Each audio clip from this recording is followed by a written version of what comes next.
So hello everyone, welcome back to our YouTube channel रोजगार revision. So friends, मैं विश्व कुमार हाजिर हूँ आप सभी के सामने यहाँ पर एसएससी पीवाईक्यू पार्ट 4 का नेक्स्ट लेक्चर का रिवीजन लेकर के, जो कि है फ्रेंड्स आज लेक्चर नंबर 4। इसके पहले ऑलरेडी 1, 2 एंड 3 लेक्चर्स का जो है रिवीजन हम लोगों ने इस चैनल के ऊपर आपको करवा दिया है। एंड क्यों मैं करवा रहा हूँ, क्योंकि पता है आप सभी को कि ये जो आपका पीवाईक्यू सीरीज़ है वो काफ़ी सारे एग्जाम्स के लिए हेल्पफुल है। जैसे कि अभी आपका एसएससी सीएचएसएल का मेंस है, सीजीएल का मेंस है, स्टेनोग्राफर है। उसके अलावा दोस्तों आपका जो क्या कहते हैं, ये जीडी हो गया, जीडी तो 2025, और साथ ही साथ जो रेलवे का अपकमिंग एग्जामिनेशन है, सारे में आपका ये हेल्पफुल होने वाला है। सो इसलिए मैं आपको करवा रहा हूँ। चूँकि आपको बता दें, हर एक जो आपका पार्ट है उसमें आपको जो है 20-20 क्वेश्चन प्लस में 2 आपको करंट अफेयर्स के क्वेश्चन भी देखने को मिल रहे हैं, जिससे कि ज़्यादा से ज़्यादा आपका जो है यहाँ पर मतलब कि रिवीजन होने वाला है। ठीक है, अगर आप जीके में काफ़ी ज़्यादा मतलब स्ट्रांग नहीं है, अगर मार्क्स नहीं बन पा रहे, तो आप इस सीरीज़ को जो है अच्छे से कंटिन्यू करके जो है रिवाइज कर सकते हैं। अगर आप सर का लेक्चर देखें तो भी देख सकते हैं, नहीं देखें तो भी आप देख सकते हैं। ऐसा कोई दिक्कत नहीं है कि आपको समझ में नहीं आएगा। ठीक है, क्योंकि मैं जो भी चीज़ें बताता हूँ समझा के ही बताता हूँ। ठीक है, तो चलिए बाकी स्टार्ट करते हैं हमारे आज के इस लेक्चर को।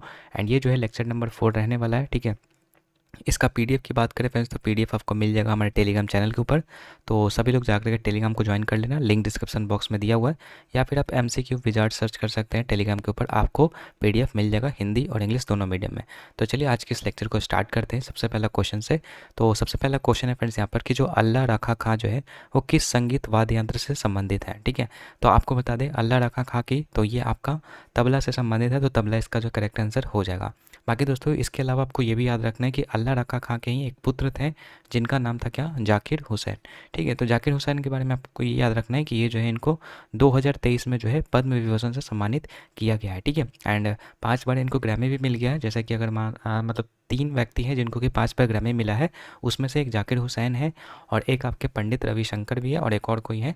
ठीक है, तो उसमें से मतलब बहुत ज़्यादा बार इनको जो ग्रैमी मिला है मतलब इंडिया से। और बता दें आपको 2024 में 3 यहाँ पर आपको दिखाई दे रहा होगा। 2024 में दिस मोमेंट करके था इनका एक, और उसके बाद एज वी स्पीक करके था, और पस्तु करके था। तो इन सब के लिए जो 2024 में इनको जो है 3 ग्रामी मिला था, तो अब तक टोटल 5 ग्रामी इनको जो है मिल चुका है। ठीक है, एंड पद्म विभूषण से भी सम्मानित इनको किया जा चुका है जाकिर हुसैन को।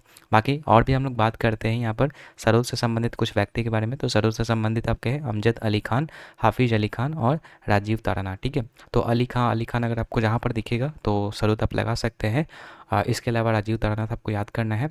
ठीक है, शहनाई के बारे में बात करेंगे तो इम्पॉर्टेंट है आपको यहाँ पर कि ये जो है आपका एक सुशीर वाद्य यंत्र है। ठीक है, इसमें सबसे मेन एक्सपोनेंट की अगर बात करेंगे तो यहाँ पर बिस्मिल्लाह खां हो जाएंगे, जिनको कि 2001 में जो है इनको भारत रत्न से सम्मानित भी किया गया है। ठीक है, अगर बात करेंगे पहले अगर मतलब कि इसमें मतलब जो संगीत से संबंधित जो था उसमें एम एस सुब्बुलक्ष्मी को जो है पहली बार मिला था। सेकंड जो थे वो आपके पंडित रविशंकर को मिला था 2000 ईस्वी में। ठीक है, बाकी इसके अलावा दोस्तों शहनाई से संबंधित आपके रघुनाथ प्रसन्ना है और एस बल्लेस है। ठीक है, बाकी और भी है, जैसे कि फ्लूट से संबंधित आपका कल बताया था हम लोगों ने कि हरिप्रसाद चौरसिया हो जाएंगे। ठीक है, पन्नालाल घोष हो जाएंगे। तो ये सब आपके जो है बाँसुरी से संबंधित। तो धीरे धीरे जैसे जैसे लेक्चर्स आएगा उसमें हम आपको ये सब करवाते जाएंगे। बाकी तबला में और आपको याद रखना है, तबला में आपको ये तो है याद रखना ही है अल्लाह रखा खान, लेकिन इसके अलावा दोस्तों आपको याद रखना है विक्रम घोष, निखिल घोष, स्वपम चौधरी, उसके बाद अनोखे लाल मिश्रा।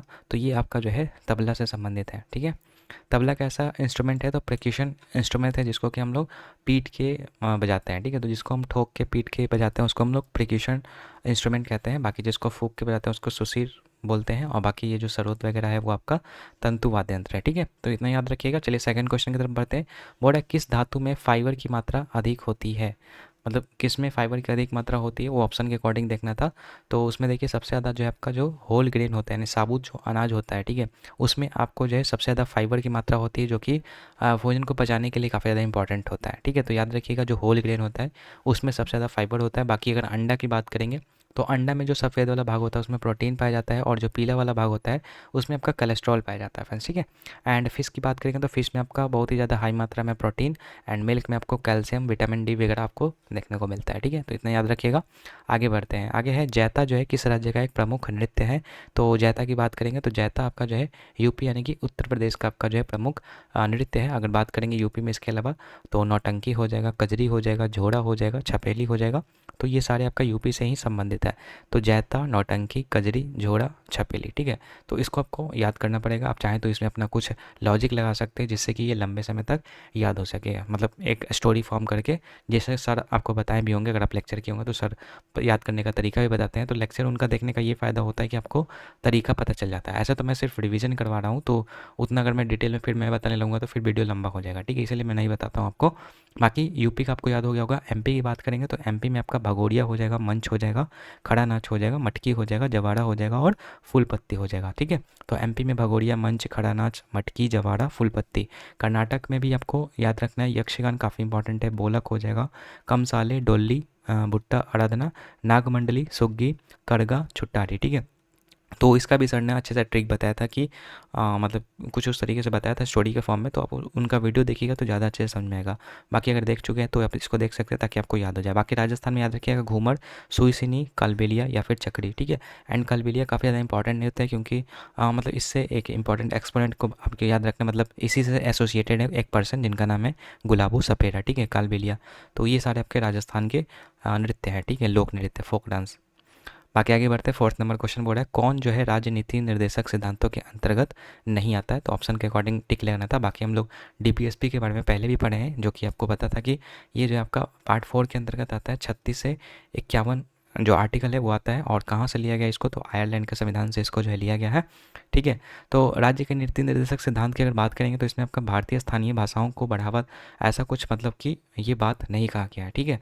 तो वो ऑप्शन के अकॉर्डिंग देखना था। बाकी आपको इसमें ये सब चीज़ें याद रखनी है कि जो भी आपका 36 से लेकर के 51 है उसमें क्या क्या चीज़ें हैं। तो अभी हम लोग फिलहाल के लिए 36 से लेकर के यहाँ पर जो 42 तक हम लोग यहाँ पर देखेंगे कि 42 मतलब 44 तक देखेंगे कि 44 में क्या क्या है। तो जल्दी जल्दी देखेंगे यहाँ पर, तो ध्यान दीजिएगा। सबसे पहले बात करते हैं 36 आर्टिकल में। तो इसमें जो है आपका राज्य की परिभाषा, जो कि आपका आर्टिकल 12 है, उसी के सिमिलर यहाँ पर है।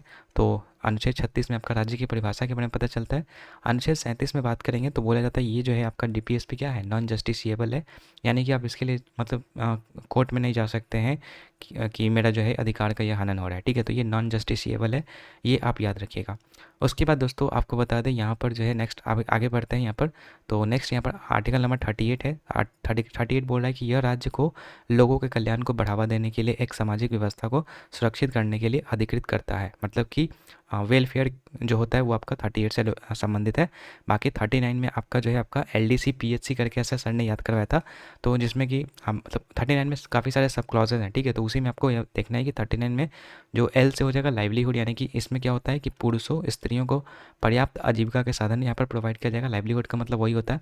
डिस्ट्रीब्यूशन की बात करेंगे तो डिस्ट्रीब्यूशन का मतलब होता है कि समाज के भौतिक संसाधनों का जो उचित स्वामित्व एवं वितरण किया जाए, मतलब कि जो भी हमारे आसपास में जो प्राकृतिक संसाधन है, ठीक है, उसका जो है उचित स्वामित्व एवं वितरण किया जा सके, वो भी आपका इसी में बताया गया है। सेंट्रलाइजेशन उसके बाद है थर्ड नंबर में, 39 का सब क्लॉज थर्ड में, जिसमें कि दोस्तों आय एवं उत्पादन के संसाधनों का अहितकारी केंद्रीकरण का निषेध है। मतलब कि ऐसा कोई मतलब है नहीं कि मतलब कि जो आय एवं उत्पादन का जो भी संसाधन है उसको जो है एक किसी सेंटर के हाथ में दे दिया जाए, मतलब कि ऐसा मतलब किया जाए ताकि सबको जो उसका बेनिफिट मिल सके, ये सेंट्रलाइजेशन का मतलब होता है, ठीक है। सेंट्रलाइजेशन नहीं किया जा सकता, ये निषेध है। बाकी पी से हो जाएगा पे, यानी कि इसमें क्या होता है कि स्त्री और पुरुषों को जो है समान कार्य के लिए समान वेतन, ऐसा नहीं कि स्त्री को कम मिलेगा और पुरुष को ज़्यादा मिलेगा या उल्टा, तो ये भी हो सकता है। मतलब ये हो गया आपका 39 का सब क्लॉज नंबर 5 में, सॉरी 4 में। बाकी एच से आपका हेल्थ हो जाएगा, जिसमें कि बोला गया कि स्त्री और पुरुष या फिर श्रमिक बच्चों को प्रतिकूल रोजगार में जाने से बचाना, मतलब कि उसी रोजगार में लेना है जिससे कि वो क्या मतलब कि मतलब उस काम को करने में क्या हो सक्षम हो सके। अब जैसे भारी भारी कामों में जो है महिलाओं को नहीं रख सकते हैं और ना ही बच्चों को रख सकते हैं, तो ये आपका जो है किस में आता है, हेल्थ में, जो कि आपका सब क्लॉज नंबर, ऐसा तो आर्टिकल 39 का ही पार्ट है लेकिन सब क्लॉज की बात करेंगे तो ये आपका 5 में आएगा। 39 यहाँ पर सब क्लॉज 6 की बात करेंगे तो यहाँ पर जो है चिल्ड्रन, सी से चिल्ड्रन हो जाएगा, जिसमें कि बोला गया बच्चों का गरिमा के साथ विकास एवं उन्हें प्रत्येक प्रकार के शोषण से बचाना, तो ये आपका जो है इसमें आता है। आगे बढ़ते हैं 39 आर्टिकल मतलब ए में अगर बात करेंगे तो इसमें आपका जो है समान अवसर के आधार पर जो है न्याय देना, निःशुल्क कानूनी सहायता प्रदान करना और गरीबों को अन्याय का शिकार ना होना पड़े, ये सब आपका प्रावधान जो है आपका 39 आर्टिकल ए में किया गया। यानी कि समान अवसर आप ऐसे याद कर सकते हैं, समान अवसर के आधार पर जो है न्याय देना, निःशुल्क कानूनी सहायता, गरीबों की अन्याय का शिकार ना होना पड़े, ये सब चीज़ें, तो ये सब आपको याद करना पड़ेगा फ्रेंड्स, ठीक है। आर्टिकल 40 में आपका जो है ग्राम पंचायत का गठन से संबंधित है। आर्टिकल नंबर 41 में आपका कुछ मामलों से काम, शिक्षा और सार्वजनिक सहायता का अधिकार हो जाएगा। 42 में आपका काम और मातृत्व अवकाश, मतलब मान लीजिए कि मैटरनिटी लीव का मतलब होता है कि मान लीजिए कि कोई मतलब महिला है, ठीक है, और उसका जो हेल्थ है वो मतलब काम के अकॉर्डिंग वही, जैसे कि मान लीजिए प्रेग्नेंट है, तो उस केस में जो है उनको काम से छूट दिया जा सकता है। ये आपका 42 में कहा गया है, मैटरनिटी लीव वही होता है, ठीक है। 43 की बात करेंगे तो 43 में आपका जो है मजदूर और श्रमिकों का निर्वाह योग्य मजदूरी, मतलब कि जिस हिसाब से उनको काम करवा दिया मतलब दिया जा रहा है उसी हिसाब से उनको मजदूरी दिया जाएगा, वो आर्टिकल नंबर 43 से संबंधित है। 43 में दो आपका है यहाँ पर, 43A में बात करेंगे तो उद्योग के प्रदान में श्रमिकों की भागीदारी, और 43B में बात करेंगे तो सहकारी समितियों को बढ़ावा देना, ये आपका आता है। बाकी अनुच्छेद 44 की बात करेंगे तो इसमें आपका समान नागरिक संहिता, जिसको कि हम लोग यूनिफॉर्म सिविल कोड भी कहते हैं, तो काफ़ी इंपॉर्टेंट है, ये वाला आप अच्छे से याद कर लीजिएगा। आर्टिकल नंबर 44 यूसीसी आपका इसी में संबंधित है, जो कि डीपीएसपी का एक पार्ट है, ठीक है। तो आर्टिकल नंबर 44 तक है। आप होप कि आपको याद अच्छे से तो नहीं हुआ, तो आप इसको जो है 2 बार 3 बार देखिएगा, तो याद करने की कोशिश कीजिएगा, क्योंकि ये सब चीज़ें याद करने वाली है, ठीक है। बाकी सर का अगर आप लेक्चर देखते हैं तो उसमें सर तरीका भी बताते हैं कैसे आपको सीरीज़ से याद करना है इन सब आर्टिकल्स को, ठीक है। स्टोरी फॉर्म में वो बता देते हैं तो ज़्यादा ईजी हो जाता है। बाकी चलिए आगे बढ़ते हैं हम लोग। नेक्स्ट देखते हैं यहाँ पर बोला फलों, सब्जियों, फूलों और सजावटी पौधों की खेती का विज्ञान और कला कौन से विज्ञान से संबंधित है। तो इसको जो है मतलब फ्लोरिकल्चर कहते हैं, मतलब जो भी आपका फल, सब्जी, फूल, सजावटी पौधों के जो विज्ञान होता है उसको हम लोग फ्लोरिकल्चर के अंतर्गत पढ़ते हैं। बाकी एक होता है विनिकल्चर, जिसमें कि हम लोग वाइन उत्पादन, यानी कि वाइन का मतलब होता है शराब, ठीक है, तो उसके उत्पादन को जो है हम लोग विनिकल्चर के अंतर्गत पढ़ते हैं। हॉर्टिकल्चर आपका बागवानी से संबंधित है, और सेरिकल्चर आपका जो है रेशम उत्पादन से संबंधित है। सिल्वीकल्चर में वन हो गया, पेड़ हो गया, बड़े बड़े लकड़ी या कास्ट हो गया, वन भूमि के प्रबंधन की कला हो गया, तो इन सब से संबंधित है, ठीक है, सिल्वीकल्चर। एपीकल्चर मधुमक्खी पालन से हो जाएगा, और पीसीकल्चर आपका मछलियों से आपका संबंधित हो जाएगा फ्रेंड्स, ठीक है। तो ये सब आपको याद रहना चाहिए। चलिए आगे बढ़ते हैं। नेक्स्ट है 6 नंबर बोर्ड है, किस शैवाल को जो है केल्प भी कहा जाता है और गहरे समुद्र में ये पाया जाता है। तो देखिए जो केल्प होता है वो आपका भूरा शैवाल का उदाहरण है, ठीक है, मतलब इसके अंतर्गत जो है लेमनेरिया करके एक है जीव, जो कि इसी का उदाहरण है, ठीक है। तो किस शैवाल को केल्प कहते हैं, तो लेमनेरिया याद हो जाएगा, जो कि भूरे शैवाल यानी कि ब्राउन एल्गे का आपका एग्जाम्पल है, जिसको कि हम लोग फैकोफाइके भी कहते हैं, मतलब ये एक प्रकार से आप कह सकते हैं साइंटिफिक नेम है इसका, फैकोफाइके, ठीक है। बात करेंगे हम लोग यहाँ पर ब्लू ग्रीन एल्गे के बारे में, तो इसका एग्जांपल आपका है क्लेमाइडोमोनास, यानी क्लेमाइडोमोनास एक नील हरित शैवाल है। बाकी यहाँ पर अगर बात करेंगे नोस्टॉक के बारे में, तो ये आपका हरा शैवाल है। हरा शैवाल का जो साइंटिफिक नेम है वो क्लोरोफाइके है, ठीक है। एंड शैवाल का जो अध्ययन होता है उसको फाइकोलॉजी कहा जाता है, काफ़ी इंपॉर्टेंट है, अच्छे से याद कीजिएगा इसको। एंड जो हरा शैवाल है इसका हम लोग साइंटिफिक नेम क्लोरोफाइके कहते हैं, ये भी आपका इंपॉर्टेंट है। उसके बाद लाल शैवाल की बात करेंगे तो लाल शैवाल आपका जो है रोडोफाइके कहलाता है। हरा शैवाल की बात करेंगे तो इसमें स्पाइरोगैरा करके आता है, जिसका जो सेल होता है वो आपका सेलुलोज और पेप्टिन दोनों का बना होता है, मतलब अंदर वाला पार्ट आपका सॉरी बाहर वाला आपका सेलुलोज का होता है, अंदर वाला पेप्टिन का बना होता है। ये आपको याद रखना है स्पाइरोगैरा के बारे में, ठीक है, जो एक ग्रीन एल्गे का एग्जाम्पल है। बाकी ब्राउन एल्गे में और भी कुछ एग्जाम्पल्स आपको याद रखना है, जैसे कि फोकस हो जाएगा, उसके बाद आपका सरगज्म हो जाएगा, जो कि आपका बूढ़ा शैवाल का ही एग्जाम्पल है। सरगासो सागर की बात करेंगे तो ये आपका उत्तरी अटलांटिक में पाया जाता है, याद रखिएगा। बाकी हरित शैवाल में अगर बात करेंगे तो एक क्लोरेला करके आता है, ठीक है, जो कि प्रोटीन से भरपूर और आयरन से भरपूर होता है, तो इसको भी आप याद कर सकते हैं, ठीक है। तो ये सब चीज़ें याद करने वाली ही हैं, तो याद करना आपको अच्छे तरीके से, अगर नहीं होता तो वीडियो को रोक के आप याद कर सकते हैं, ठीक है। उसके बाद 7 नंबर बोला महात्मा गांधी द्वारा शुरू किए गए असहयोग आंदोलन से संबंधित नहीं है। तो देखिए महात्मा गांधी द्वारा शुरू किया मतलब ऑप्शन के अकॉर्डिंग पहचाना था, लेकिन असहयोग आंदोलन के बारे में आपको याद रखना है कि नागपुर अधिवेशन में इसकी जो चर्चा की गई थी, जो कि 1920 में हुआ था, ठीक है। इसको जो 1920 में खिलाफत आंदोलन के साथ मर्ज कर दिया गया था, ठीक है। खिलाफत आंदोलन की बात करेंगे दोस्तों तो ये आपका 1919 में स्टार्ट किया गया था मौलाना अली और शौकत अली के द्वारा, ठीक है। असहयोग आंदोलन मतलब महात्मा गांधी के द्वारा चलाया गया था, ये भी आपको पता होना चाहिए। और बाकी इसको जो है कब बंद कर दिया गया था, ये आपका CGL 2024 में पूछा भी गया था अभी हाल ही में, कि क्यों इसको बंद कर दिया गया था या वापस ले लिया गया था। तो चौरी चौरा हत्याकांड हो गया था 1922 को, फरवरी 1922 को गोरखपुर में, जिसके कारण से इसको जो है गांधी जी ने वापस ले लिया था, ठीक है। तो ये चीज़ें थी। बाकी स्वराज पार्टी का स्थापना 1923 को हुआ था, याद रखिएगा। एंड जब आपका असहयोग आंदोलन हो रहा था तो उसी समय जो है आपका 2 जगहों पर, मतलब एक तो कि आपका मालवाड़ विद्रोह चला था 1920 में साउथ वाले पार्ट में, और यूपी में आपका एक एका आंदोलन चल रहा था जिसको कि मदारी पासी जो है लीड कर रहे थे 1921 में, ये भी चला था। और मालाबार विद्रोह जो आपका 1920 में, जो कि मालाबार एरिया इस वाले पार्ट में होता है, कर्नाटका और तमिलनाडु वाले बीच में यहाँ पर, तो यहाँ पर आपको ये विद्रोह चल रहा था फ्रेंड्स, ठीक है। बाकी प्रथम विश्व युद्ध आपका 1914 से 18 में चला था, ये भी आपको पता होना चाहिए, ठीक है। बाकी ये याद रखना है पूर्ण स्वराज के लिए जो है लाहौर में प्रस्ताव पर हस्ताक्षर करना, मतलब 1929 में ये जो हुआ था, जो कि जवाहरलाल नेहरू ने करवाया था। 26 जनवरी 1930 को हम लोग जो है यहाँ पर पूर्ण स्वराज दिवस मनाते हैं, क्योंकि इसी दिन जो है हमारा फर्स्ट इंडिपेंडेंस डे जो है मतलब कि मनाया गया था। ठीक है, इसीलिए 26 जनवरी को हमारा जो है संविधान भी लागू किया गया था, क्योंकि नेहरू जी का कहना था कि 26 जनवरी 1930 को हम पहला इंडिपेंडेंस डे बनाए थे, तो इसीलिए हम लोगों को 26 जनवरी 1950 को हमारा जो संविधान है वो लागू करना चाहिए। तो ये चीज़ है। बाकी इनकलाब जिंदाबाद हज़रत मोहानी मतलब पता होना चाहिए आपको। ठीक है, इनकलाब जिंदाबाद का नारा हज़रत मोहानी के द्वारा दिया गया था। सॉरी, इनकलाब जिंदाबाद है ना, वही।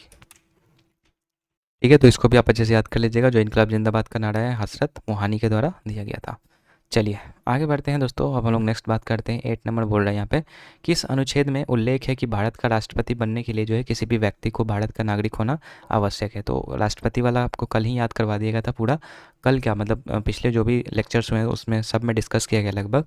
इसका एक ट्रिक भी था, काकोनी पाको दुयु दशम। ठीक है, आप इस तरीके से तो उसको आप याद कर सकते हैं। तो ये अनुच्छेद नंबर 58 से संबंधित है, क्योंकि आर्टिकल नंबर 58 में ही आपका ये डिस्कस किया गया कि क्या क्या क्वालिफिकेशन जो है आपका होना चाहिए। ठीक है, तो उसमें एक है आपका कि भारत का नागरिक होना चाहिए, उम्र आपका 35 वर्ष होना चाहिए, एंड लोकसभा सदस्य बनने की जो भी आपकी योग्यता है वो सबको फुलफिल करना चाहिए, जो कि आपका आर्टिकल नंबर 58 में आपको बताया गया है। ठीक है, तो आप पिछले वाला लेक्चर को देखे होंगे तो आपको ये अच्छे से याद होगा कि आर्टिकल नंबर 58 से संबंधित है। बाकी आगे बढ़ते हैं दोस्तों। नेक्स्ट बात करते हैं हम लोग, महान स्नानागार कहाँ पर पाया जाता है। तो ये आपका जो है ग्रेट बात की बात करेंगे, मोहनजोदड़ो में एसोसिएटेड है, मतलब कि उस वहाँ पर पाया गया था। यहीं पे आपका जो विशाल अन्नागार, ठीक है, यानी ग्रेनरी हाउस भी यहीं पर पाया गया है। और यहीं पे आपका जो है डांस करते हुए कांसे की मूर्ति भी पाई गई है। ठीक है, लगभग इसका जो हाइट है वो 10.5 सेंटीमीटर के आसपास था। तो ये सब चीज़ याद रखनी है। बाकी सिंधु घाटी शब्द के बारे में याद रखना है कि ये जो है आपका 2500 से 1750 ईसा पूर्व की बात है। ठीक है, इसमें जो पहला आपका खोजा गया था वो आपका हड़प्पा था, इसीलिए आपको हड़प्पा सभ्यता भी इसको बोलते हैं। हड़प्पा जो है उस जगह का जो खोज है वो रावी नदी के किनारे हुआ है, दयाराम साहनी के द्वारा 1921 में किया गया था। ठीक है, 1921 में इसके एक मतलब कि सॉरी, हाँ 1921 में, 21 नहीं, ये 22 होना चाहिए था। ठीक है, 1922 में आपका R.D. बनर्जी के द्वारा मोहनजोदड़ो की खोज जो आपका किया गया था, जो कि पाकिस्तान में पड़ता है, सिंधु नदी के किनारे। बाकी उस समय जो आर्कियोलॉजिकल सर्वे ऑफ इंडिया के अध्यक्ष कौन थे, तो जॉन मार्शल थे। वहाँ पर आपको याद रखना है खेतरी के बारे में कि खेतरी और ये जो मलजखंड दो आपका जो था, जहाँ पर तांबे का अधिक उत्पादन होता था, मतलब कि मतलब भंडारण था। ठीक है, तो खेतरी आपका राजस्थान में पड़ता है और मलजखंड जो है आपका MP में पड़ता है, जो कि तांबे के लिए काफ़ी ज़्यादा यहाँ पर रिच था। ठीक है, बाकी इसके अलावा आपको याद रखना है कुछ और यहाँ पर सिंधु घाटी सभ्यता की जगह, जैसे कि रोपड़ हो जाएगा जो कि पंजाब में पड़ता है, आलमगीरपुर आपका यूपी में पड़ता है, राखीगढ़ी जो कि हरियाणा में पड़ता है, जो कि सबसे बड़ा साइट था आपका मोहनजोदड़ो का, सॉरी सिंधु घाटी सभ्यता का। अगर ऑप्शन में आपको राखीगढ़ी रहेगा तो राखीगढ़ी मारना है, नहीं तो आपको मोहनजोदड़ो मारना है फर्स्ट। ठीक है, बाकी यही राखीगढ़ी जो है आपका सबसे पुरानी हरियाणा में ही, मतलब कि सबसे पुरानी यहाँ पर जो है सभ्यता है, जो कि मतलब साइट है, जिसको कि हम लोग भीड़वाना भी कहते हैं। ठीक है, तो ये भी आपको याद रखना है। आगे चलते हैं हम लोग यहाँ पर। बाकी ये राष्ट्रपति वाला है कि राष्ट्रपति पर महाभियोग जो है कैसे लगाया जा सकता है। तो राष्ट्रपति पर महाभियोग के बारे में आपने पढ़ा था कल कि ये 61 से संबंधित है। ठीक है, तो राष्ट्रपति पर महाभियोग जो है कौन लगा सकता है, तो ये आपका लोकसभा में भी प्रस्ताव जा सकता है और राज्यसभा में भी जा सकता है। बस ये याद रखना आपको कि लोकसभा और राज्यसभा दोनों में आ सकता है महाभियोग का प्रस्ताव। लेकिन हाँ, जब भी महाभियोग लगाना है तो 14 दिन पहले जो है राष्ट्रपति को सूचना देना चाहिए, मतलब ये मतलब रूल में है। ठीक है, बाकी किसी भी सदन में ये प्रस्ताव लाया जा सकता है। यहाँ पर बताया जा रहा है कि सदन के कुल सदस्यों की संख्या के पहले ये होता है कि सदन के कुल संख्या जितना भी है उसके 1/4 सदस्यों पर पहले तो कि हस्ताक्षर होना चाहिए। अगर वहाँ से हस्ताक्षर हो जाता है तो फिर आपका विशिष्ट बहुमत होता है, स्पेशल मेजोरिटी होता है, जिसमें कि जितने भी आपके कुल सदस्य, जैसे मान लीजिए लोकसभा में, तो लोकसभा में जितने भी सीटें हैं तो उसके 2/3 सदस्यों का हस्ताक्षर आपका होना चाहिए। ठीक है, अगर राज्यसभा है तो राज्यसभा के जितने भी सीट्स हैं उसके 2/3 सदस्यों के हस्ताक्षर आपके होने चाहिए। ठीक है, तो अगर इस तरीके से होता है तो फिर आपका जो है महाभियोग जो है लग जाता है। बाकी अगर बात करेंगे फ्रेंड्स यहाँ पर, तो यहाँ पर राष्ट्रपति का जो महाभियोग होता है उसमें कौन भाग लेते हैं, तो इसमें जो है जितने भी आपके मेंबर ऑफ पार्लियामेंट्स हैं, ठीक है, वो सभी यहाँ पर भाग लेते हैं। यहाँ पर लिखा हुआ है कि जितने भी मनोनीत मेंबर ऑफ पार्लियामेंट से चुनाव में भाग नहीं लेते हैं, किंतु महाभियोग में भाग लेते हैं। मतलब चुनाव में ये भाग नहीं लेते हैं, लेकिन महाभियोग की बात आएगा तो ये लोग भाग लेते हैं, चाहे वो मनोनीत भी क्यों ना हो। ठीक है, तो इतना आपको याद रखना है कि ये 61 से एसोसिएटेड है आपका राष्ट्रपति पर महाभियोग, जो कि आपका किसी के द्वारा लगाया जा सकता है। लोकसभा में भी ये प्रस्ताव आ सकता है और राज्यसभा में भी आ सकता है। कैसे हो सकता है? तो एक पहले सिंपल मेजोरिटी से, उसके बाद आपका स्पेशल मेजोरिटी से। आगे बढ़ते हैं दोस्तों, नेक्स्ट बात करते हैं। यहाँ पर ये चीज़ छूट गया था, यहाँ पर सिंधु घाटी सभ्यता में ही कुछ था। जैसे यहाँ पर लिखा हुआ है कि जो जिस समय हमारा सिंधु घाटी सभ्यता चल रहा था, उसी के समकालीन यहाँ पर इराक में एक मेसोपोटामिया सभ्यता चल रहा था।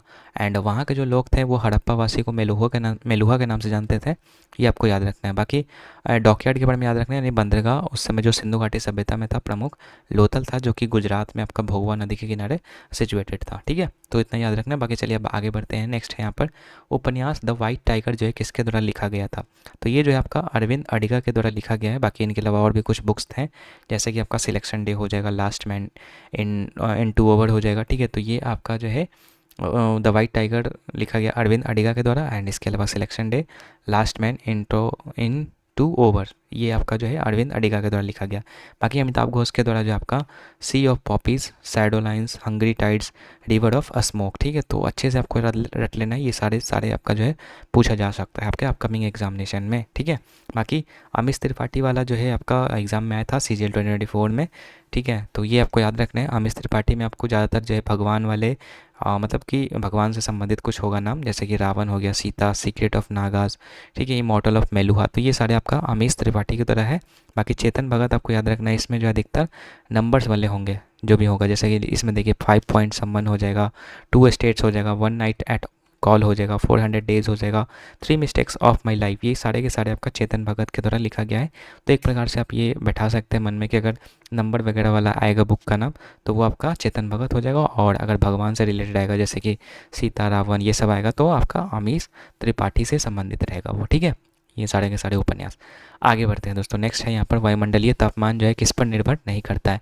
तो ये चीज़ आपका जो है 3.0 बैच में चल रहा था। ठीक है, मानसून वाला भी मैंने करवाया नहीं है, तो हो सकता है कल वो वीडियो आएगा, तो उसके लिए माफ़ कीजिएगा, क्योंकि वो सीरीज़ जो है थोड़ा सा बीच में छूट गया है। ठीक है, क्योंकि मैं थोड़ा कुछ डिफरेंट टाइप से कर रहा हूँ, क्योंकि कॉपीराइट का खतरा बन रहा था, इस कारण से मैं सोच रहा था कि उसको अलग तरीके से करवाया जाए जिससे कि कॉपीराइट ना आए। सो वो सारी चीज़ें अगर हो जाती है सही, ऐसे पूरा चांस है कि कल वीडियो वो आएगा। ठीक है, तो वो आएगा। ठीक है, बाकी उसमें चल रहा था कि तापमान जो है आपका किस चीज़ पर डिपेंड करता है?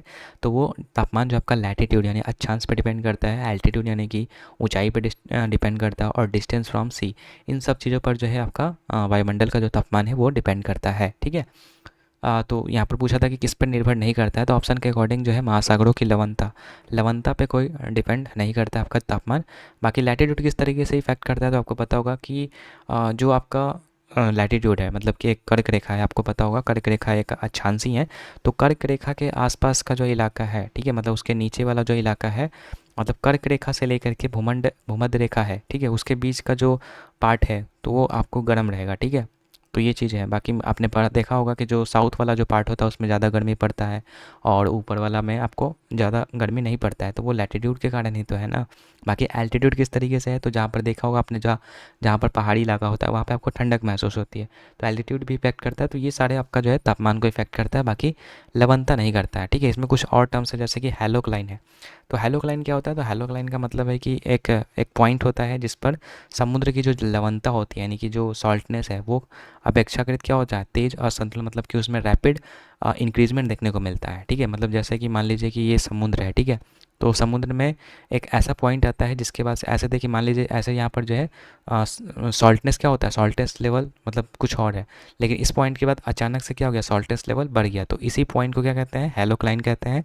बाकी थर्मोक्लाइन भी इसी तरीके से है, ये भी एक प्रकार का एक पॉइंट होता है जहाँ से टेम्परेचर में क्या होता है, रैपिड तरीके से क्या होता है, कमी होता है। जैसे मान लीजिए कि ये इस तरीके से है, ठीक है, मान लीजिए यहाँ पर आपका एक पॉइंट है, इसके बाद से टेम्परेचर, यहाँ का टेम्परेचर कुछ और है, एंड यहाँ का टेम्परेचर रैपिड तरीके से क्या हो गया, तुरंत अचानक से क्या हो गया, कम हो गया, तो इस पॉइंट को क्या कहते हैं हम लोग, थर्मोक्लाइन कहते हैं फ्रेंड्स। ठीक है, तो ये भी आपको याद रखना है, थर्मोक्लाइन हैलोक्लाइन क्या होता है। आगे बढ़ते हैं दोस्तों, यहाँ पर स्तूप्स के बारे में आपको याद रखना है। यहाँ पर याद रखिएगा, जो सांची का स्तूप है वो आपका मध्य प्रदेश में लोकेटेड है, सबसे पुराना ये स्तूप है जो कि अशोक के द्वारा बनवाया गया। ठीक है, बाकी स्तूप आपका किस चीज़ का प्रतीक है, तो ये आपका बुद्ध के लिए जो है मृत्यु का प्रतीक है। ठीक है, याद रखिएगा। बाकी एक धामे का स्तूप है जो कि यूपी में लोकेटेड है, सारनाथ है, जहाँ पर पहला उपदेश दिए थे कौन, आपको बताना है कमेंट सेक्शन में। ठीक है, बाकी बाबीकोंडा स्तूप आपका आंध्र प्रदेश में लोकेटेड है, पिपड़हवा आपका स्तूप जो है यूपी में लोकेटेड है, और इसके अलावा बात करेंगे चौखंडी जो आपका है वो आपका सारनाथ में लोकेटेड है। रामभर स्तूप कुशीनगर में है, जहाँ पर आपका जो है महापरिनिर्वाण हुआ है। किसका हुआ है? महापरिनिर्वाण का मतलब होता है मृत्यु। किसका हुआ कमेंट सेक्शन में बताइएगा इसका ज़रूर से, ठीक है, ताकि मुझे पता चल सके कि आप लोग लेक्चर देख रहे हो, कम से कम मतलब पूरा देखते हो या फिर ऐसे ही मतलब डिमांड कर रहे हो, ठीक है। तो कम से कम इसका कमेंट सेक्शन में बताना, जो भी लोग यहाँ पर पहुँचे हो, बताना कि जो महापरिनिर्वाण हुआ था कुशीनगर में किसका हुआ था, ठीक है। ऐसे तो ऊपर वाले के हिसाब से आप बता ही दोगे, लेकिन देखते हैं, बस आंसर चाहिए, ठीक है। महाबोधि स्तूप के बारे में बात करें तो ये आपका बोधगया में पड़ता है, ठीक है। और जहाँ पर इसका इनका जो है निर्माण हुआ था, किनका निर्माण हुआ था, ये भी बताइएगा। मतलब सब चीज़ तो एक ही के बारे में है, बता ही देता हूँ, ठीक है। बुद्ध बुद्ध का हुआ था, ठीक है। बुद्ध का परिनिर्वाण आपका कुशीनगर में, निर्वाण आपका बोधगया में, जहाँ पर ज्ञान की प्राप्ति होता है। बाकी शांति स्तूप की बात करेंगे तो ये लद्दाख में लोकेटेड है। सबसे बड़ा अगर भारत का बोलेगा स्तूप कौन सा है तो वो आपका केसरिया है, जो कि बिहार में लोकेटेड है, ठीक है। और बाकी चैत्य और विहार दो चीज़ें होती थी। बुद्ध का जो पूजा गृह होता है उसको चैत्य के नाम से जाना जाता था, और जो बुद्ध का जो निवास स्थान था, मतलब जो भी बुद्धिस्ट थे उनका जो निवास स्थान था उसको विहार के नाम से जानते थे, ठीक है। तो चैत्य और विहार, ये इसके बारे में भी आपको याद रहना है, ठीक है। चलिए आगे बढ़ते हैं। नेक्स्ट है यहाँ पर 30 नंबर, किसे भारतीय संविधान का जनक कहा जाता है? तो भीमराव अम्बेडकर को कहा जाता है। ये जो है भारतीय संविधान जब बन रहा था तो उस समय जो मसौदा समिति के अध्यक्ष थे आपका भीमराव अम्बेडकर, ठीक है। भीमराव अम्बेडकर के द्वारा कुछ पुस्तक भी लिखे गए थे, जैसे annihilation of caste, waiting for a visa, Buddha and his Dharma, ठीक है। तो ये सब आपका कुछ पुस्तकें हैं भीमराव अम्बेडकर का। बाकी संविधान बनाने में 2 वर्ष 11 महीने 18 दिन का समय लगा। सबसे महत्वपूर्ण समिति था फ्रेंड्स आपका ये जो मसौदा समिति है, जिसका अध्यक्ष आपका भीमराव अम्बेडकर थे। इसमें टोटल आपके 7 सदस्य थे, ठीक है। इसका इस्टेब्लिशमेंट की अगर बात करेंगे तो 29 अगस्त 1947 को हुआ था, ठीक है। इसमें अगर बात करेंगे कौन कौन से वो 7 सदस्य थे, क्योंकि इंपॉर्टेंट है ये, तो डॉक्टर भीमराव अम्बेडकर तो क्या आपको याद ही रखना है, अध्यक्ष थे ये, ठीक है। बंगाल से ये इलेक्ट हुए थे, याद रखना है, जब आपका चुनाव हो रहा था संविधान सभा के लिए, तो उस समय ये जो डॉक्टर भीमराव अम्बेडकर है बंगाल से आपके इलेक्टेड हुए थे, ठीक है। मतलब अलग अलग जगह से इलेक्ट होकर आ रहे थे, तो ये बंगाल से इलेक्ट हुए थे, ये भी आपका याद रखना इंपॉर्टेंट है। उसके बाद अल्लादी कृष्ण स्वामी अय्यर हो जाएंगे, गोपाल स्वामी अयंगर हो जाएंगे, मोहम्मद सादुल्ला खां हो जाएंगे, बीएल मृत हो जाएंगे, जो मित्र जो कि बाद में इस्तीफ़ा दे दिए थे स्वास्थ्य के कारणों के कारण, तो उनकी जगह पर एन माधव आए थे। उसके बाद एक डीपी खेतान थे, जिनका कि आकस्मिक मृत्यु हो जाने के बाद टीटी कृष्णमाचारी इसके जो सदस्य बने थे। उसके बाद एक और थे यहाँ पर कन्हैयालाल मणिकलाल मुंसिक। तो ये टोटल 7 मेंबर्स थे यहाँ पर मसौदा समिति के, ठीक है, ड्राफ्ट कमेटी जिसको इंग्लिश में बोला जाता है। बाकी आगे याद रखना है, राष्ट्रध्वज कब अपनाया गया? तो 22 जुलाई 1947 को अपनाया गया है। राष्ट्रगीत और राष्ट्रगान को आपका 24 जनवरी 1950 को अपनाया गया था। बाकी इसी दिन आपको पिछले लेक्चर में बताया था कि इसी दिन आपका संविधान सभा के जो 284 सदस्य थे, जिसमें कि 15 महिलाएं भी शामिल थीं, तो उन सब के लिए हस्ताक्षर लिया गया था, लेकिन उसमें से मात्र 11 महिलाएं, 15 महिलाएं थे, इसमें से 11 महिलाओं ने ही हस्ताक्षर किया था, ठीक है। महिला सदस्य में कौन कौन सी थी? तो कुछ कुछ मेन आपको याद रखना है। उसमें से राजकुमारी अमृता कौर, जो कि प्रथम स्वास्थ्य मंत्री बनी थी, और सुचेता कृपलानी के बारे में याद रखना है, जो कि प्रथम मुख्यमंत्री थी, यूपी की प्रथम महिला मुख्यमंत्री थी, ठीक है। और सरोजिनी नायडू की बात करेंगे तो ये प्रथम यूपी के ही राज्यपाल थी महिला में, ठीक है। तो ये कुछ इंपॉर्टेंट महिलाएं हैं जो कि संविधान सभा की सदस्य थी। बाकी आगे बात करते हैं, संविधान सभा का मुख्य कार्य क्या होता है? तो ये संविधान का निर्माण करना और कानून बनाना होता था, ठीक है। कानून बनाने वाले जो आपका था उसमें जो अध्यक्ष थे वो आपका जीवी मावलंकर थे। जीवी मावलंकर को ही आपको बाद में लोकसभा के प्रथम अध्यक्ष के रूप में भी चुना गया था, ठीक है, गणेश वासुदेव मावलंकर को, ठीक है। बाकी संविधान जो था उसके परमानेंट अध्यक्ष राजेंद्र प्रसाद को बनाया गया था। अस्थायी अध्यक्ष जो है डॉक्टर सच्चिदानंद सिन्हा थे। उपाध्यक्ष की बात करेंगे तो एच सी मुखर्जी और वी.टी. कृष्णमाचारी थे। तो ये सब चीज़ें कल भी हम लोगों ने डिस्कस किया था। संविधान सभा ने प्रथम संसद के रूप में ये कार्य किया था, और संवैधानिक सलाहकार पी.एन. राव थे। मुख्य प्रारूपकार मुख्य ड्राफ्ट्समैन की अगर बात करेंगे तो एस.एन. मुखर्जी। देखिए ये दो चीज़ आपको याद रखना है। अगर बोलेगा ड्राफ्ट्समैन कमेटी के अध्यक्ष तो आपको यहाँ पर भीमराव अम्बेडकर हो जाएंगे, लेकिन अगर बोलेगा प्रमुख प्रारूपकार कौन थे, ड्राफ्ट्समैन कौन थे, तो आपका एस.एन. मुखर्जी हो जाएंगे, ठीक है। तो कंफ्यूज नहीं होना है। बाकी मूल संविधान के सुलेखाकार यानी कि कौन लिखे थे, तो प्रेम बिहारी नारायण रायजादा ने लिखा था अंग्रेजी में। बाकी इसको हिंदी में कौन लिखा था, तो बसंत कुमार वैद्य ने लिखा था, ठीक है। तो इतना आपको याद रखना है संविधान के बारे में। आगे है दोस्तों यहाँ पर महाद्वीपीय शेल्फ, जो कि समुद्र का सबसे उथला भाग है, इसका औसत ढाल कितना होता है? तो ये इसका जो औसत ढाल होता है फ्रेंड्स आपका 1 डिग्री या फिर उससे कम होता है, ठीक है। महाद्वीपीय शेल्फ की बात करें, सबसे चौड़ा महाद्वीपीय शेल्फ कहाँ पर देखने को मिलेगा? तो ये आपको साइबेरिया के पार्ट में देखने को मिलेगा। बाकी ये जो महाद्वीपीय शेल्फ है इसको फिजिकल मतलब डिवीज़न भी किया गया है, जिसमें कि मेजर और माइनर के तौर पे किया गया है। तो माइनर में आपका जो है सी माउंट, गोयोट अटॉल और कोरल लीफ। ये आपका जो है कोरल लीफ नहीं, कोरल रीफ होना चाहिए था, ठीक है। कोरल रीफ, अटॉल, गोयोट या फिर सी माउंट, ये आपका माइनर है, महाद्वीप सेल का माइनर पार्ट। और मेजर की बात करेंगे तो मेजर में आपका काफ़ी सारे आता है, जैसे कि कॉन्टिनेंटल सेल्फ हो जाएगा, सोल स्लोप हो जाएगा, राइज हो जाएगा, डीप सी प्लेन हो जाएगा, तो ये आपका मेजर है। ठीक है, तो ये आपको याद रखना है इतना महाद्वीपीय सेल्फ के बारे में, जो कि समुद्र का एक कह सकते हैं लैंडफॉर्म है। ठीक है, और सबसे उथला भाग होता है ये। आगे बढ़ते हैं। 15 नंबर बोल रहा है किस नृत्य शैली में माटी अखोड़ा को मूल व्यायाम पैटर्न के रूप में प्रयोग किया जाता है, जो विभिन्न नृत्य मुद्राओं को सुगम बनाता है। तो ये जो माटी अखोड़ा है, जो कि एक प्रकार का एक्सरसाइज का फॉर्म है, ठीक है, जिसको कि हम लोग डांस के फॉर्म में देखते हैं, तो ये आपका सत्रिया, जो कि आपका असम का एक शास्त्रीय नृत्य है, ठीक है, उसमें हम लोग ये परफॉर्म करते हैं। बाकी सत्रिया के बारे में कल डिस्कस हुआ था अच्छे तरीके से, कि इसको जो है 2000 में इंट्रोड्यूस किया गया था। ठीक है, कौन गुरु थे, तो गुरु शंकर थे। ठीक है, तो ये सब चीज़ें ऑलरेडी डिस्कस हो चुका है, तो उसको हम लोग यहाँ पर नहीं देखेंगे। हम लोग यहाँ पर मणिपुरी के बारे में बात करेंगे, कि मणिपुरी जो है ये वैष्णवाइट फॉर्म है, मतलब वैष्णव से संबंधित है, वैष्णव धर्म से। बाकी सत्तरिया भी आपका जो है वैष्णवाइट फॉर्म ही है आपका डांस का। ठीक है, क्योंकि इस तरीके से देख सकते हैं, जैसे यहाँ पर है, लग रहा है कि बांसुरी बजाया जा रहा है, तो वैष्णवाइट फॉर्म का है, याद रखिएगा। बाकी इसमें दो टर्म है आपका, जागोई और चोलोम। चोलोम जो आपका पुरुषत्व, मतलब कि मैस्कुलिन मतलब टर्म को शो करता है, ये होता है आपका मणिपुरी में। बाकी इसके एक्सपोनेंट के बारे में याद रखना है आपको, झावेरी सिस्टर्स, देवयानी चालिया, गुरु विपिन सिंह, जिनको कि हंजाबा का टाइटल दिया गया था, सिंहाजीत सिंह और निर्मला मेहता, ये सारे आपका मणिपुरी के एक्सपोनेंट है, जो कि मणिपुर का एक शास्त्रीय नृत्य है। ठीक है, आगे बढ़ते हैं। 60 नंबर बोल रहा है दोस्तों, कौन सा ऊर्जा के वाणिज्यिक स्रोत में से नहीं है। वाणिज्यिक मतलब कि मतलब वाणिज्यिक स्रोत का मतलब होता है कि पैसा जिसको पे करना पड़ता है, जिसके बदले पैसा पे करना पड़ता है, उसको हम लोग वाणिज्यिक स्रोत कहते हैं। जैसे कि पेट्रोल हो गया, डीजल हो गया, तो ये सब आपका ऊर्जा का वाणिज्यिक स्रोत है। लेकिन पूछ रहा है कौन नहीं है, तो जो भी आपका ईंधन का लकड़ी हो गया फ्रेंड्स, वो आपका वाणिज्यिक स्रोत नहीं है, क्योंकि लकड़ी के लिए हम लोग पेमेंट थोड़ी करते हैं, जंगल से काट के लेके चले आते हैं। ठीक है, इसमें हम लोग ऊर्जा के स्रोत को हम लोग काफ़ी तरीके से डिवीजन करते हैं। जैसे एक होता है पारंपरिक स्रोत और एक होता है गैर पारंपरिक या अपारंपरिक स्रोत। तो पारंपरिक मतलब कि जो प्राचीन काल से चला रहा है, जैसे कि तेल हो गया, प्राकृतिक गैस हो गया, कोयला हो गया, बायोमास हो गया, तो ये सब आपका पारंपरिक स्रोत है। लेकिन ये जो है अनवीकरणीय है। अनवीकरणीय का मतलब है कि जिसको हम लोग रिन्यू नहीं कर सकते, मतलब दोबारा से इसको हम लोग बना नहीं सकते, इसको बनने में काफ़ी ज़्यादा टाइम लगता है। इसीलिए हम लोग इसका जो है प्रोटेक्शन करने के लिए मांग करते हैं, और इसका जो है कम से कम दोहन के लिए हम लोग जो है मतलब ऐसा बोलते हैं। ठीक है, तो ये आपका पारंपरिक स्रोत हो गया। गैर पारंपरिक में आपका जो है सोलर सौर ऊर्जा हो जाएगा, उसके बाद आपका वायु हो जाएगा, हाइड्रो हो जाएगा। तो ये सब आपका अपारंपरिक स्रोत है, मतलब जो अभी वर्तमान में हम लोग इसका ज़्यादा से ज़्यादा यूज करने की कोशिश कर रहे हैं, क्योंकि ये जो है आपका रिन्यूएबल है, मतलब ये ख़त्म भी हो जाता है तो ये वापस आ जाएगा। जैसे आप सोलर वाला ऊर्जा है, जो कि सोलर तो मतलब सन तो कहीं जाएगा नहीं, सन तो रहेगा हमेशा ही। ठीक है, तो इसलिए इसको जो है नवीकरणीय कहते हैं, जो कि इस्तेमाल करने के बाद भी ये ख़त्म नहीं होगा। ठीक है, आगे बढ़ते हैं। 70 नंबर बोर्ड है, लास्ट चैतल्य के सिद्धांत का सबसे अच्छा वर्णन करता है। तो मतलब इसके बारे में बताना है कि ये जो लास्ट चैटलिय सिद्धांत है वो क्या है।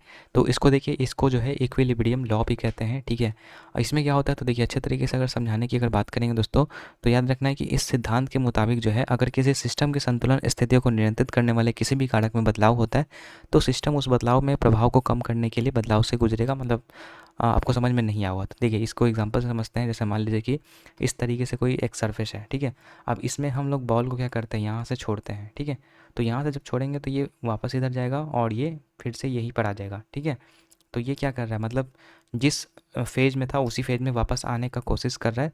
तो बस यही है कि संतुलन की स्थिति में बदलाव होता है ताकि परिवर्तन का प्रतिकार किया जा सके। मतलब ये अपने आप को जिस पोजीशन पे था उसी पोजीशन पे लाने की कोशिश करेगा। तो यही चीज़ आपका जो है लैच चैटलिय में आता है। जितना मुझे समझ में आया था वो मैं उसके अकॉर्डिंग आपको बताया हूँ। ठीक है, तो बस इतना याद रखना है आपको। इसको इक्विलिब्रियम लॉ भी कहते हैं। इक्विलिब्रियम आपने पढ़ा भी होगा। इक्विलिब्रियम का मतलब ही होता है मतलब जिस फेज में हो उसी फेज में वापस। ठीक है, तो यही चीज़ है।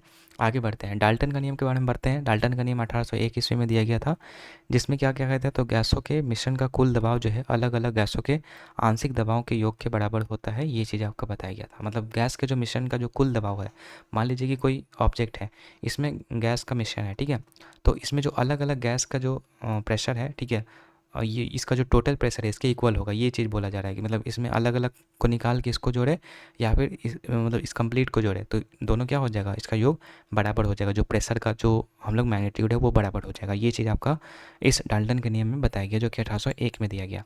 18 नंबर क्वेश्चन देखते हैं। बोला कौन सा घुड़सवारी अनुशासन नहीं है, मतलब कि घुड़सवारी से रिलेटेड नहीं है। तो स्प्रिंट ऑप्शन के अकॉर्डिंग स्प्रिंट था।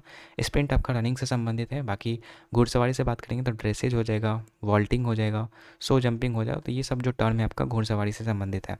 बाकी बुल्स आई जो है आपका निशानेबाजी से संबंधित है। हाल्प नेल्सन आपका कुश्ती से संबंधित है, ठीक है।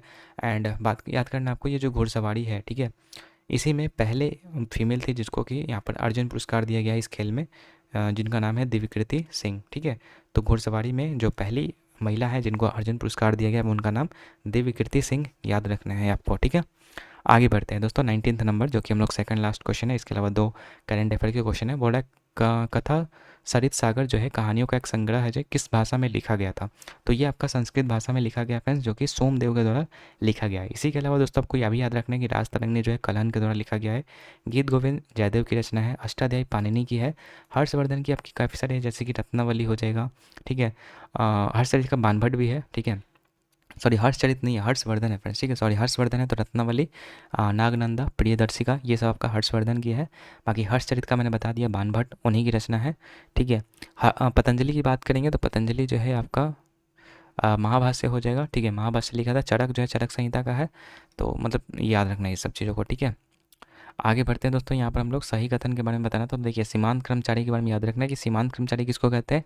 तो सीमांत कर्मचारी वो व्यक्ति होता है जो एक वर्ष में 183 दिन या फिर 6 महीने से कम काम करता है। तो उसको हम लोग कहते हैं क्या, सीमांत कर्मचारी। जो एक वर्ष में 183 दिन ही काम करे या फिर 6 महीने से कम काम करे, उसको हम लोग सीमांत कर्मचारी कहते हैं। आगे बढ़ते हैं दोस्तों, किस करंट अफेयर का कुछ क्वेश्चन है यहाँ पर। यहाँ तक हम लोग का 20 क्वेश्चन कंप्लीट हो चुका है। करंट अफेयर का क्वेश्चन है कि किस मंत्रालय ने जो है श्रेष्ठ आयोजन शुरू किया है। तो ये हो जाएगा friends ministry of social justice and empowerment, ठीक है। इसके द्वारा जो है इस योजना का शुरुआत किया गया है, जो कि श्रेष्ठ, इसका नाम है श्रेष्ठ, ठीक है। इसका मतलब मेन मोटो है कि जो SC स्टूडेंट है उनको जो है उच्च विद्यालयों में आवासीय शिक्षा प्रदान किया जाए। तो ये आपका जो है श्रेष्ठता जो आपका योजना है वो कौन से डिपार्टमेंट से, मतलब कौन से मंत्रालय से एसोसिएटेड है। तो आपका ministry of social justice and empowerment से रिलेटेड है, ठीक है, जिसको हिंदी में सामाजिक न्याय एंड आधिकारिकता मंत्रालय भी कहते हैं, ठीक है। लास्ट देखते हैं हम लोग, यहाँ पर बोल रहा है 53 मतलब 53वां दादा साहेब फाल्के पुरस्कार जो है 2021 विजेता कौन है। तो वाहिदा रहमान है। अगर पहला बोलेगा तो देविका रानी को दिया गया था 1969 में। दादा साहेब फाल्के पुरस्कार किस लिए दिया था, अगर आपको पता होगा तो बताइएगा, ठीक है, कमेंट सेक्शन में, ठीक है। कमेंट बताइएगा, नहीं तो मैं बता दूंगा, कमेंट में ही इसका आंसर दे दूंगा बाद में। तो चलिए आज का हमारा लेक्चर कंप्लीट हो चुका है। 4th नंबर था ये। तो इसी तरीके से रेगुलर बेसिस पे जाएगा, ठीक है। आज आपका जो है रात में है लेक्चर, लेकिन ज़्यादातर केस में ये आपको जो है मॉर्निंग में ही देखने को मिलेगा। सुबह के टाइम में लगभग आपका 9-10 बजे तक आपको देखने को मिल जाएगा, या फिर ज़्यादा चांस रहता है कि 9 बजे से पहले ही आ जाएगा। तो कल कोशिश रहेगा कि 5वां जो लेक्चर है वो आपका सुबह में ही मिल जाए, ठीक है। तो उसके लिए दोस्तों आपसे रिक्वेस्ट है कि कम से कम वीडियो को लाइक कीजिएगा, ठीक है। क्योंकि अगर सपोर्ट नहीं दिखाओगे तो फ्री में ये सारी चीज़ें हम आपके लिए कर रहे हैं, ठीक है। तो अगर मोटिवेशन नहीं दिखाओगे तो फिर हम लोग ये नहीं कर सकते हैं। क्योंकि मैंने पहले ही आपको बता दिया कि मैं भी एक स्टूडेंट हूँ। किसी तरीके से काम मतलब टाइम निकाल करके जो है आपके लिए लेक्चर्स को रिकॉर्ड करके अब तक वो पहुँचाता हूँ, ठीक है। तो थोड़ा सा इसमें एफर्ट लग रहा है, ठीक है। इसलिए थोड़ा सा सपोर्ट दिखाइएगा तो हमें भी अच्छा लगेगा। तो ज़्यादा से ज़्यादा लाइक कीजिएगा। एंड बाकी PDF के लिए तो मैंने बता ही दिया, फ्री PDF आपको मिल जाएगा टेलीग्राम चैनल के ऊपर। सो टेलीग्राम को सभी लोग ज्वाइन कर लीजिएगा। तो चलिए आज के इस वीडियो को यहीं पर रखते हैं, मिलते हैं आपसे नेक्स्ट वीडियो में। तब तक के लिए गुड बाय।